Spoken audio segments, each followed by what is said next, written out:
Guys, তো আজকে আমি চলে এসেছি মাঠে। আর প্রথমবার এরকম সবার সামনে আমি মাঠের মধ্যে এসে এরকম ব্লগ বানাচ্ছি। তো তোমরা আমার শর্টসগুলো দেখলে তো জানতেই পারছো যে আমাদের বাড়িতে হচ্ছে নীলষষ্ঠীর পুজো, যেখানে চড়ক মেলাও হবে। তো এই জায়গায় প্যান্ডেলটা দেখো হয়েই গেছে, পুরোটা প্রায় হয়ে গেছে। শুধু এই জায়গাগুলো কাপড় লাগাবে, কারণ এই জায়গাগুলো আগে কাপড় লাগায় না, কারণ আজকে হচ্ছে জল ঢালতে আসবে সবাই। আর জল ঢালতে এসে এই জায়গাগুলো সবাই যে হাতে সিঁদুর মিঁদুর থাকলে সব এই প্যান্ডেলের কাপড়ে এরকম মুছে মুছে দেয়। ওর জন্য হচ্ছে এখানটা এখন কাপড় লাগাবে না, একটা নর্মাল কাপড় লাগিয়ে দেবে। আর ওই জায়গাটা হচ্ছে আমরা আগে কালকে রাতে এসেছিলাম, এসে এই জায়গাটা গর্ত করে গেছে।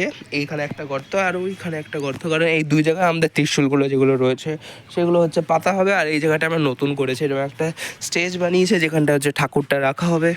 তো আগে আমাদের মেলাটা হচ্ছে আমি যেখানে দাঁড়িয়ে রয়েছি এই জায়গাটায় হতো, কিন্তু এখন হচ্ছে মেলাটা অন্য সাইডে হচ্ছে। কারণ হচ্ছে যখন বৃষ্টি হয় তখন হচ্ছে এই জায়গাটা খুব জল জমে যায়, তাই এই জায়গাটা কোনো রকম ফাংশন কিছু করা যায় না, তাই মেলাটা এবার এই দিকটা হচ্ছে।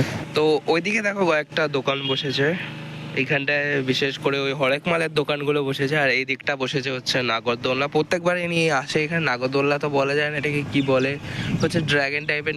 তো তোমরা যে ত্রিশূলগুলো দেখছো এগুলো তো আমাদের বাড়িতে থাকে, পাঠ ঠাকুরও আমাদের বাড়িতেই থাকে। তো এইটা আনতে আনতে এই বছর একটু দেরি হয়ে গেছিলো, তো অনেকজন এখানটা অপেক্ষা করছিল। তারপর তাড়াতাড়ি এসে এগুলো এখানটায় পুঁতে দিয়েছিলাম, কিন্তু এখানটায় এসে এত ভিড় হয়ে গেছিলো যে এখান থেকে আর বেরোতে পারিনি। আমিও উপসছিলাম, তারপরে বাড়িতে গিয়ে কিছুক্ষণ পর এসে আমি তারপর জল ঢেলে গেছি, নাহলে হচ্ছে অনেক দেরি হয়ে যেত।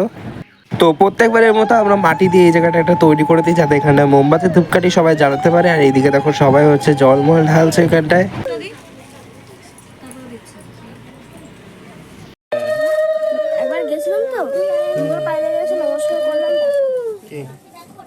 তো প্রতি বছর আমাদের এখানে ডিউটি থাকে, আমরা এখানটায় দাঁড়িয়ে থাকি। তারপর হচ্ছে এখানটায় বেশি ফুল হয়ে গেলে ফুলগুলো সরিয়ে পরিষ্কার করে দিই, যাতে পরের জন ভালো করে দিতে পারে। তারপর এখানে যে ফলগুলো দেয় সেগুলো আরেকটা ঝুড়ির মধ্যে রাখি সাইডে, তো সেই ঝুড়ির মধ্যে রেখে পরে যারা প্রসাদ চায় ওখান থেকে আবার দেওয়া হয় তাদের। তো অনেক সময় আমরা সবসময় সরকারকে দোষ দিই যে সরকার আমাদের কোনো কিছু পরিষ্কার পরিচ্ছন্ন করে দেয় না, ভারত খুব নোংরা একটা দেশ। কিন্তু আসলে হচ্ছে ভারতের মানুষের মধ্যে কোনো শিক্ষা নেই। আমি এই জায়গাটায় দেখো বড় বড় করে লিখে দিয়েছি যে এখানে প্লাস্টিক ফেলবেন না। আর প্লাস্টিক ফেললে কি হয়, এখানটায় যে আগুনটা ধরছে না, এই আগুনের মধ্যে প্লাস্টিকগুলো উড়ে উড়ে যায়, তখন এই আগুনের মধ্যে গেলে সেগুলো আরও ধাও ধাও করে জ্বলে ওঠে। তো সবাই এরকম ছিল না, কিছু জন মানুষ যারা দেখতে পেয়েছিল, দেখে নিজেদের প্লাস্টিকগুলো যে ঝুড়ির মধ্যে করে ফুল টুল এনেছিল সেই মধ্যে করে নিয়ে গেছে। আর অনেকে বলার পর তারাও বুঝে তারাও নিয়ে গেছে। এই করতে করতে যখন বিকাল হয়ে গেছিলো তখন কয়েকজন শিব গৌরী সেজে এখানটায় এসেছিল, আমাদের মাঠের এখানটায় এসে নাচ করছিল।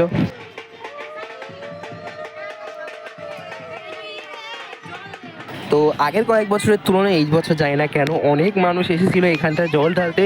তারপর বিশাল ভিড় ছিল, প্রায় 8টা পর্যন্ত এই জায়গাটায় ভিড় ছিল। তোমরা বিশ্বাস করবে নাকি জানি না, আগে এত ভিড় হতো না, 6টা 7টার মধ্যে হয়ে যেত, কিন্তু এবার দেখি 8টা পর্যন্ত মানুষ ভিড় ছিল। আর আমি এই গরমের মধ্যে ভেতরে থাকতে থাকতে এতটাই ঘেমে গেছি, এখন আমি বাড়ি যাব। বাড়ি গিয়ে আমি আর আসবো না এখানটা, কারণ আমার অনেকটা সেই সকাল থেকে আমি এখানটায় রয়েছি, এখানে কাজ মাজ করেছি, আর আমার এখন আর দরকার পড়ছে না এখানটায় আসা। তারপর রাত্রে আমরা ফুল চুরি করতে যাব, শ্মশান পুজো করতে যাব। তো সেই ব্লগগুলো দেখার জন্য চ্যানেলটাকে সাবস্ক্রাইব করে রাখো, আমি শীঘ্রই তোমাদের সাথে শেয়ার করব। গাইস দেখো এখন সব কিছু হয়ে গেছে, আর এখানটা কত ছাই হয়ে গেছে। রাত্রেবেলা এগুলো পরিষ্কার করতে হবে, আমি পরিষ্কার করব না, কারণ আমি হচ্ছে তখন দিয়ে এখানে ছিলাম, ওর জন্য আমি করিনি। এখানটা পরিষ্কার করে এগুলো বৌদিরা এসে পরে করবে। এখানটা দেখো ফুলে ভর্তি হয়ে গেছে, দেখতে পাচ্ছ কত মালা, প্রায় প্রায় প্রায় কত বলবো তোমাদের, হচ্ছে তাও 200-300 লোক তো এসেই ছিল এখানটায়। দেখো ছিল একটু আগে, কিন্তু দোকানগুলো এখন বন্ধ করে দিয়েছে। আর এবার নতুন হচ্ছে এইগুলো করেছে, তোমরা দেখতেই পাচ্ছ গাইস। তো তোমাদের তখন বলছিলাম না যে আমরা হচ্ছে আজকে শ্মশান পুজো করতে যাই, তো এটা আমাদের একটা বাড়ির নিয়ম, প্রত্যেক বছর যেতে হয়। শ্মশান পুজোয় গিয়ে কি কি হলো সেগুলো জানার জন্য চ্যানেলটাকে সাবস্ক্রাইব